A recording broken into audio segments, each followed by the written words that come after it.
kembali akhirnya kita setelah beberapa bulan kemarin kita belum ada ketemu lagi secara online, ketemu lagi dengan saya Lisa dalam acara Ngopi Yuk, Ngobrolin Pajak Indonesia Yuk. Nah, untuk tema kita hari ini sangat menarik nih kawan pajak ya. Kalau sebelumnya pada bulan Januari kemarin kita sempat ramai nih membahas tentang TER. Apa sih itu TER gitu ya? Mungkin kawan pajak juga masih ada yang ingin bertanya ataupun ingin menyampaikan sesuatu, boleh langsung nanti sampaikan di kolom komentar ya. Sebelumnya saya akan menyampaikan tema kita pada hari ini akan membahas tentang tarif pemotongan pajak penghasilan pasal 21 atas penghasilan sehubungan dengan pekerjaan, jasa, atau kegiatan wajib pajak orang pribadi, serta petunjuk pelaksanaannya dan pemotongannya yang mulai berlaku kemarin nih 1 Januari 2024. Sebelum itu kita kenalan dulu nih sama kakak-kakak narasumber kita hari ini. Halo, selamat sore Pak Buyung. Selamat sore Kak Lisa. Gimana kabarnya nih Pak Buyung hari ini? Alhamdulillah baik. Semangat ya? Selamat sore kawan pajak. Iya baik. Halo juga, selamat sore Ibu Wiwit. Selamat sore Kak Lisa. Gimana nih kabarnya Ibu Wiwit? Alhamdulillah baik Kak Lisa. Selamat sore kawan pajak semua. Iya, baik. Kami bertiga dari tim penyuluh KPP Pratama Jakarta Senen ya Pak Pajak ya. Sebelumnya kan kemarin ada yang rame-rame nih ya, Pak Buyung dan atau saya panggilnya Kak aja nih ya, mungkin biar lebih santai gitu ya. Oke Kak, sebelumnya kan kita ramai tentang TER nih yang tarif efektif gitu ya.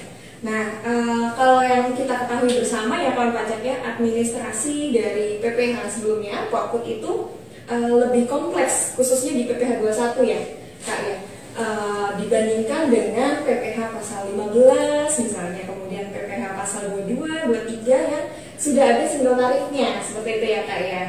Nah, jadi diperlukan adanya penyederhanaan dalam penghitungan dan cara untuk mendapatkan berapa sih PPH yang harus dipotong dan disetorkan setiap bulannya seperti itu ya. Nah, ini tuh sebenarnya dasar hukumnya tuh apa sih Kak? Mungkin boleh dijawab ya Kak Buyung atau Kak Wit boleh? Baik, selamat sore kawan pajak. Saya akan mencoba menjawab tadi pertanyaan dari Kak Lisa ya terkait TER apa sih itu tadi ya. Jadi memang bahwa pemerintah telah menerbitkan aturan mengenai tarif dan tata cara pemotongan PPh pasal 21 yang mulai berlaku di 1 Januari 2024. Jadi sebenarnya sudah mulai berjalan sebenarnya, yaitu peraturan pemerintah nomor 58 tahun 2023 yang mengatur tentang tarif efektif rata-rata dan juga PMK 168 sebagai petunjuk pelaksanaannya. Jadi ketentuan ini, PMK 168 ini dan PP 58 ini mengubah ketentuan sebelumnya tentang tata cara pemotongan PPh pasal 21 yang mulai berlaku di 1 Januari 2024.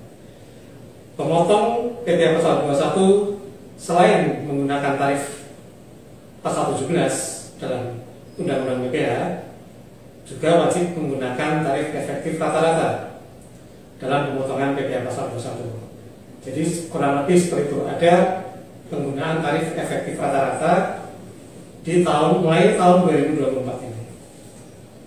Nah, oke Kak Buyung, tadi kan Kak Buyung menyebutkan ada perubahan tarif ya, tarif efektif rata-rata atau kita tahunya TER gitu ya.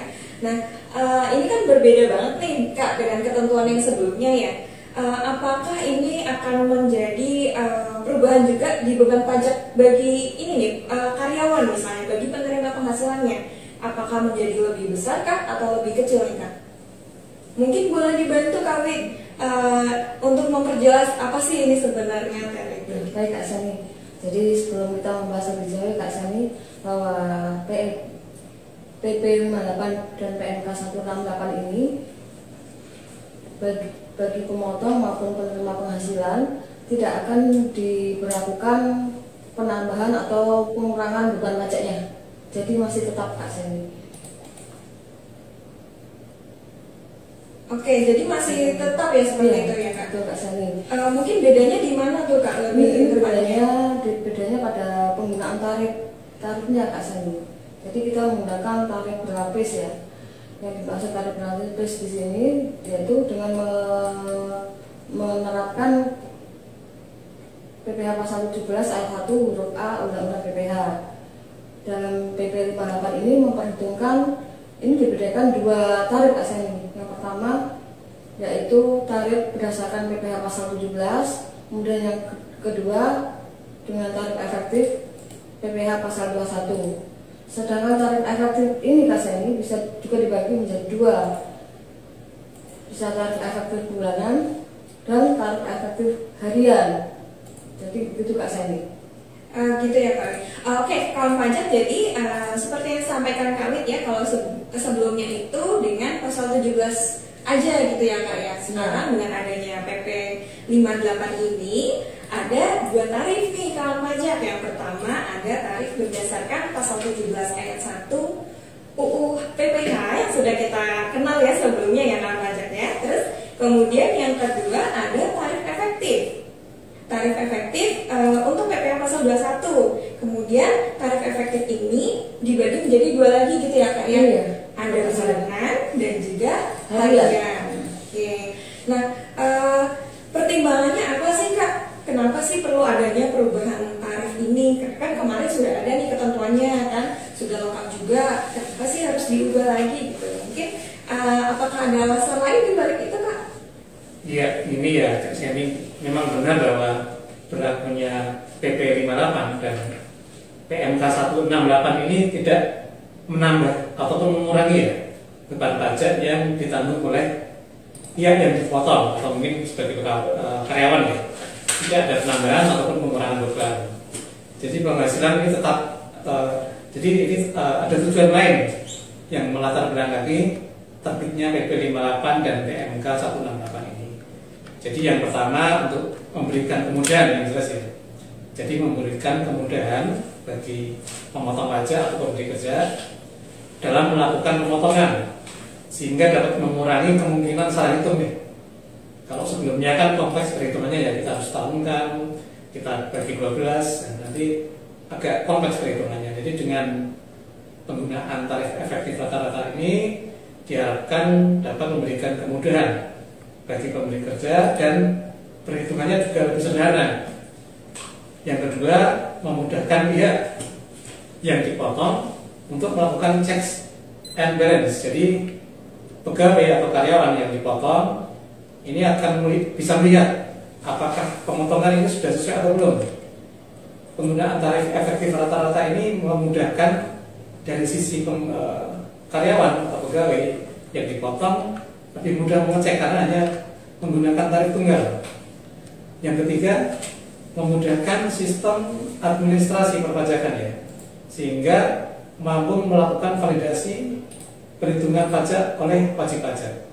Dengan penggunaan tarif ini secara sistem administrasi kita dari DJP kita bisa lebih mudah melakukan pengawasan, sehingga dengan penyederhanaan perhitungan tadi diharapkan dapat tercipta sistem administrasi perpajakan yang lebih efektif, efisien, dan akuntabel, sehingga dapat mendorong terciptanya kepatuhan wajib pajak lebih sukarela. Mungkin seperti itu ya tambahan dari saya. Oke Kak, jadi poinnya adalah lebih ke penyederhanaan penghitungan pajak itu ya Kak ya? Betul ya. Ya, bukan menambah atau mengurangi beban pajak. Mungkin juga akan memudahkan wajib pajak baru nih. Mungkin ada teman-teman kita yang baru belajar pajak. Kalau dulu kan 21 itu kompleks dan butuh apa ya Kak? Terus belajar gitu ya Kak, karena memang dia itu kompleks dan juga banyak case-case-nya. Nah, dengan adanya PP 58 diharapkan teman-teman ini menjadi lebih mudah belajarnya dan juga lebih semangat gitu untuk mengenal pajak lebih dalam lagi. Oke, begitu bukan Kak? Mungkin ada tambahan lagi nih. Benar Kak Seni. Jadi diharapkan dengan penyederhanaan dalam penghitungan dan penghitungan pajak ini ya Kak Seni dapat untuk wajib pajak bisa dapat memudahkan dalam belajar, terutama wajib pajak baru, sehingga bisa mendorong kepatuhan baik dalam pembayaran, pelaporan perpajakannya. Oke Kak Amin, semoga kawan pajak juga nanti semakin mudah ya untuk menghitung PPh 21 ini. Nah, tidak hanya mudah tapi juga tadi yang kepatuhan perpajakan kita ya. Oke, nah seperti yang kita ketahui nih Kak Wit, di PP 58 ini prakteknya seperti apa sih nanti perhitungannya? Jadi untuk saya coba menjawab ya di sini ya. Jadi pada ketentuan yang lama PPh pasal 21 ini dihitung setiap masa dan pajak dihitung menggunakan tarif pasal 17. Jadi ketentuan yang lama dihitung menggunakan tarif pasal 17. Jadi mulai 1 Januari 2024 untuk perhitungan setiap masa ada yang menggunakan tarif efektif rata-rata tadi dan ada yang menggunakan tarif pasal 17. Sedangkan untuk perhitungan PPh pasal 21 dalam 1 tahun nanti menggunakan tarif PPh pasal 17. Dalam prakteknya seperti apa nanti kita bahas satu-satu ya.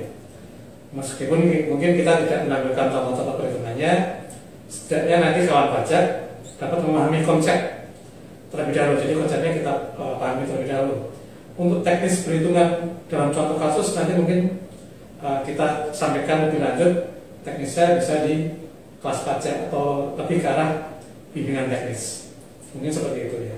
Oke Kak Wim, berarti paling nggak nih kawan pajak hari ini kita dapat gambaran ya, gambaran besarnya seperti apa sih aturan yang sudah berlaku di 1 Januari kemarin gitu ya. Betul Kak Wim? Iya, nah jadi mungkin kita dapat memberikan gambaran ya yang bersifat paling umum dulu, yaitu pemotongan PPh 21 atas penghasilan yang tetap dan teratur yang diterima oleh pegawai tetap seperti gaji, uang lembur, dan penghasilan teratur lainnya ya. Dalam ketentuan sebelumnya ini yang diatur di Bab 16 tahun 2016 atas penghasilan tetap yang teratur setiap masa pajak selain masa pajak terakhir dihitung dengan menghitung penghasilan bruto sebulan dikurangi dengan pengurangan seperti biaya jabatan, ada iuran pensiun, kemudian setahun kan terus dikurangi PTKP baru dihitung PPh pasal 21 sehingga terkesan rumit ya. Perhitungan ini terlalu panjang dan terkesan rumit apalagi untuk wajib pajak baru, sehingga mulai tahun 2024 ini perhitungan untuk PPh pasal 21 lebih sederhana lagi atau disederhanakan menggunakan tarif efektif rata-rata dikalikan langsung dengan penghasilan bruto dalam 1 bulan. Jadi lebih sederhana. Untuk perhitungan PPh pasal 21 dalam 1 tahun pajak masih sama perhitungannya dengan ketentuan sebelumnya, yaitu menggunakan tarif pasal 17. Jadi yang membedakan hanya di perhitungan pada akhir periode saja. Seperti itu kurang lebihnya ya. Oke, gitu ya Pak Pajak. Ternyata untuk masa pajak terakhir itu masih sama seperti ketentuan yang sebelumnya. Hanya saja terdapat perbedaan pada saat kita menghitung bulanannya, seperti itu ya Kak. Betul ya. Nah, seperti apa sih tarif efektif itu, terus besarnya berapa sih Kak? Kan bisa Pak. Jadi ini Kak Sani. Jadi tarif efektif adalah tarif yang ditentukan dalam lampiran PP 58 tahun 2023, di mana tarif ini hanya terdiri dari satu lapisan tarif untuk setiap rentang penghasilan berdasarkan kelompok. Berbeda dengan tarif pasal 17, di mana untuk penghitungan PPh pasal 21-nya menggunakan 5 lapis tarif dan 5 rentang penghasilan kena pajak. Pak Sani. Oke Kak, mungkin maksudnya adalah rentang penghasilan itu berdasarkan kelompok yang seperti apa sih Kak? Mungkin bisa disampaikan nih ke kawan pajak ya, karena ada yang kurang jelas Kak, atau sebenarnya gimana sih kelompok-kelompok itu gitu Kak? Jadi untuk kelompok tarif ini ada 3 kelompok ya Kak Seni. Yang mana yang pertama adalah kelompok A. Ini masuk tarif A ya Kak Seni, dikenakan terhadap penerima penghasilan dengan kriteria PTKP tidak kawin dengan tanggungan 0, kemudian tidak kawin tanggungan 1 dan kawin tanggungan 0. Kemudian yang kelompok kedua adalah kelompok B, ini atau tarif B dikenakan terhadap penerima penghasilan dengan PTKP TK2, TK3, K1 dan K2. Kemudian untuk kelompok C atau tarif C dikenakan terhadap penerima penghasilan dengan PTKP kawin dengan rombongan 3 itu Kak Seni. Jadi untuk ini selanjutnya Kak Seni ya, dimana kita tahu bahwa untuk besarnya tarif dan rentang penghasilan dapat dilihat pada lampiran PP 58 Kak Seni. Contoh-contohnya diuraikan di PP 58-nya. Dengan penghasilan bruto, contohnya umpama penghasilan brutonya 10 juta, PTKP K0, maka berdasarkan tabel PPh pasal 21 dikenakan tarif kelompok A Kak Seni sebesar 2%. Misalkan kawin anak 1, maka dikenakan tarif kelompok B sebesar 1,5%. Jadi nanti bisa dipelajari langsung atau dibaca langsung melalui lampiran PP 58. Lengkap. Oke kawin. Berarti kalau pelajar nih ya, untuk pemotong-pemotong nih, yang perlu diperhatikan adalah rentang penghasilannya ya Kak ya.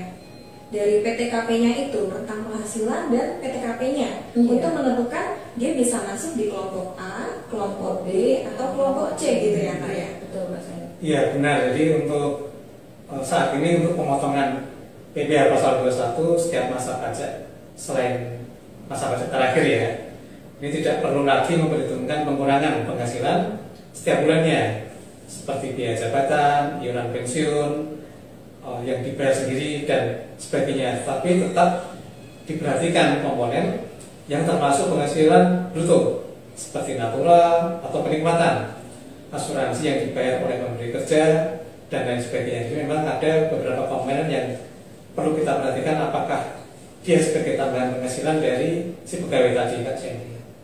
Oke Kak, kalau yang tadi kan kita sudah bahas tentang yang pegawai tetap ya Kak ya. Kalau misalnya nih ada pegawai yang tidak tetap, perlakuannya seperti apa sih? Apakah ada perbedaan dari sebelumnya? Jadi untuk pegawai penghitungan PP pasal 21, pegawai tidak tetap berbeda.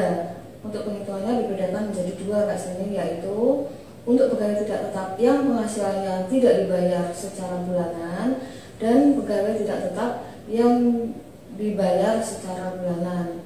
Untuk pegawai tidak tetap yang penghasilannya tidak dibayar secara bulanan dipotong PP pasal 21 dengan ketentuan tarif harian sebesar 0% untuk penghasilan tidak lebih dari 450.000 per hari. Kemudian untuk tarif harian sebesar 0,5% untuk penghasilan lebih dari 450.000 sampai dengan 2.500.000 rupiah per hari. Dan untuk tarif pasal 17, untuk tarif untuk penghasilan lebih dari 2,5 juta, tarif pasal 17 dikali 50% dikali penghasilan bruto. Itu Kak Seni. Oke Kak, mungkin kawan-kawan pelajar nih ada yang bingung nih karena kan kita online-nya via IG ya Kak ya. Jadi kalau misalnya kawan pelajar masih bingung, mungkin bisa sambil dibuka nih PP 58-nya atau sambil lihat kalau misalnya kawan pelajar sudah punya materi, jadi bisa langsung dibandingkan nih pegawai tetap seperti apa, pegawai tidak tetapnya seperti apa gitu ya Kak ya. Nah terus untuk misalnya yang bukan pegawai nih Kak, seperti apa sih perlakuan perpajakannya? Untuk perhitungan PPh pasal 21 yang bukan pegawai ya juga berubah, jadi perhitungannya berubah ya, berbeda. Contohnya misalnya bukan pegawai, misalnya seperti tenaga ahli.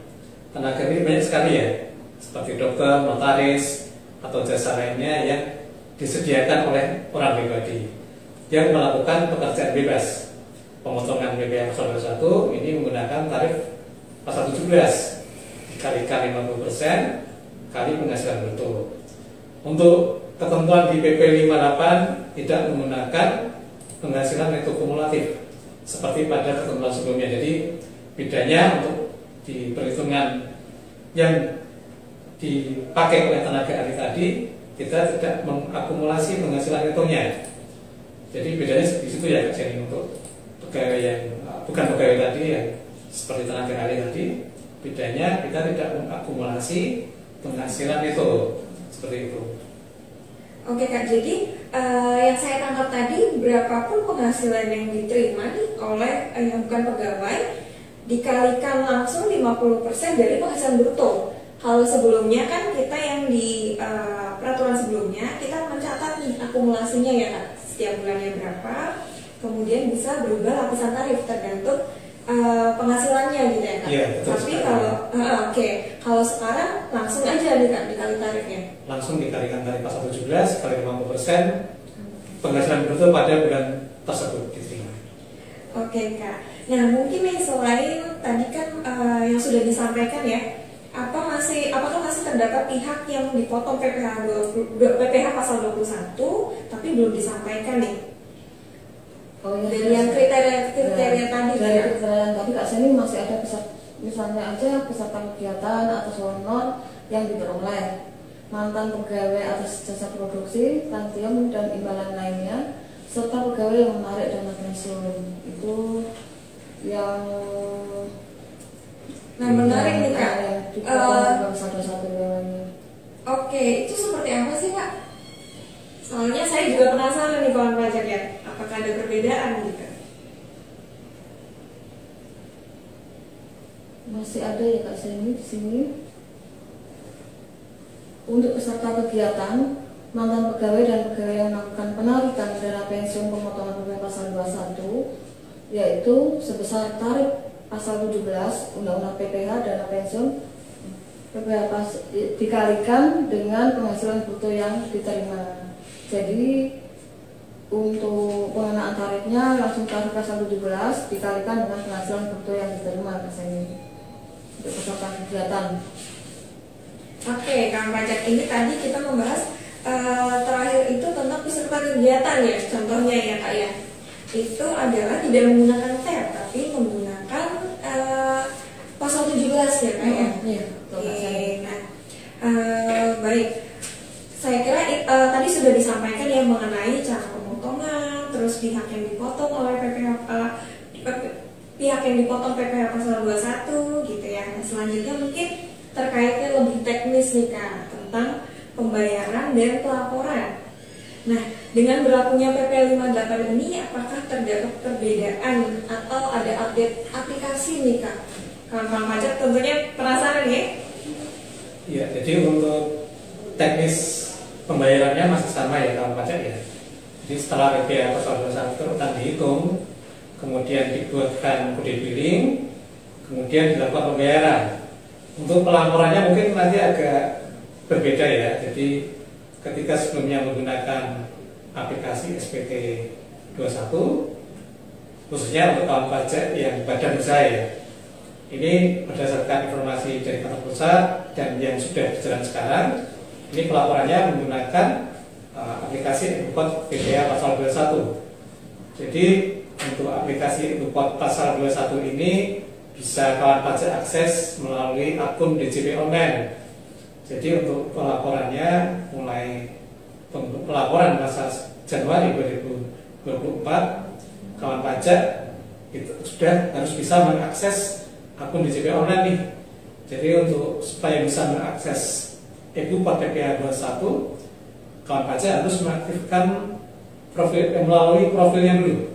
Jadi aktivasi melalui profil di akun DJP online supaya muncul menu e-Bupot PPh pasal 21. Nanti di menu pra-pelaporan, di menu laporan dan di menu pra-pelaporan, kawan pajak akan melihat ikon baru nih, ikon baru e-Bupot PPh pasal 21. Jadi memang secara aplikasi ini mungkin baru ya, tapi sebenarnya mirip dengan pelaporan kawan pajak melalui pelaporan PPh pasal 23 ataupun PPh waktu lainnya ya selain PPh 21 di menu pra-pelaporan di DJP online.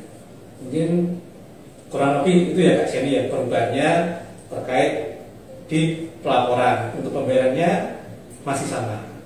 Oke Kak, jadi kawan pajak kalau sebelumnya kita kan mengakses dari basis aplikasi ya, ISPT sebelumnya ya Kak. Nah yang sekarang kita aksesnya sudah bisa dari mana aja, dari DJP online ya Kak. Kalau mungkin kawan pajak yang sebelumnya sudah menggunakan e-Bupot unifikasi, nah menunya juga diaktifkan terlebih dahulu gitu ya Kak. Sama dengan yang e-Bupot 2126 ini, kawan pajak nanti aktivasi dulu, kemudian baru bisa akses aplikasinya yang berbasis website ini gitu ya Kak. Nah, kira-kira ada tambahan lain nggak sih Kak? Hal-hal menarik lain nih. Tadi kan sudah ada perubahan tarif, kemudian ada update aplikasi, bukan update aplikasi, tapi kita pindah ke DJP online nih Kak. Per Januari 2024 ya, untuk masa Januari 2024 kawan pajak. Silakan Kak. Ya, ini pesan untuk kawan pajak bahwa untuk pemadangan NIK dan NPWP harus segera diselesaikan atau segera dibetulkan ya, karena yang tadinya pemadanan itu berlakunya 1 Januari 2024 karena ada banyak kendala dan pertimbangan diundur sampai 1 Juli 2024. Jadi kawan pajak wajib menggunakan NPWP 16 digit. Bagi kawan pajak yang belum melakukan pemadanan, silakan melakukan pemadanan NIK NPWP sebelum 1 Juli 2024. Gitu Pak Seni. Sedikit menambahkan Kak Seni ya, tadi sudah disampaikan Kak Wiwit terkait pemadanan NIK NPWP. Jadi kawan pajak harus sudah dipastikan ya bahwa NIK-nya sudah tervalidasi di akun DJP online masing-masing ya Pak Ibu ya kawan pajak, karena terkait dengan pemotongan dan pemungutan PPh 21 maupun PPh lainnya, terutama karena sudah tersinkronisasi ya dengan akun DJP online dari pemberi kerja.